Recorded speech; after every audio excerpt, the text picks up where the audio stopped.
I had the good fortune of running into Tim Rajeff here out on the Deschutes today, and thought I'd give him a cool opportunity to talk about what's coming up in 2020 with Echo fly rods and Rajeff Sports. So Tim, what do you got for Well, us? Tim, thanks for inviting me to chat at you. We're pretty heavily involved into some of the European nymphing stuff. It's not like the most graceful thing in the world. Right. You were watching me out here on the Deschutes chucking some of this stuff, but I'm just messing with this a little bit.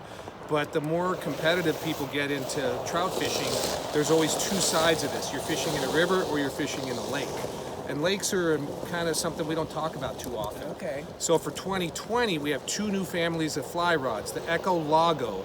These are all 10-foot rods because when you're sitting low in the water, a longer rod is convenient. So if you're wading deep along the shore of a lake, or when you're trying to extend performance in a float tube or a pontoon boat or a boat, 10 foot is kind of the common go-to length. Okay.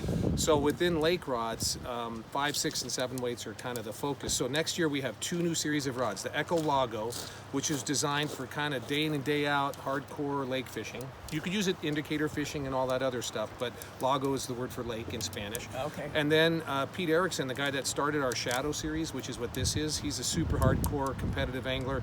He wanted something a little lighter and higher performance. So the Stillwater Series, kind of the same deal, 10 footers, but we also have a weird rod, a 10.5-foot 6 weight. So that's for days when you're fishing dry flies in the lake and you got a long tippet and more slack to pick up, so a little bit longer stick. So you're gonna start to see more people talk about using rods in lakes. So we thought we'd kind of stay ahead of the curve. Sure. We've been really popular with the Eruo nymphing scene. But Yeah. so now we're coming out with the Lago, which is that $200 range, and then for the higher performance, lighter, a little more responsive, the Stillwater. Okay. So check out 2020, you'll check out the new lake rods from Echo.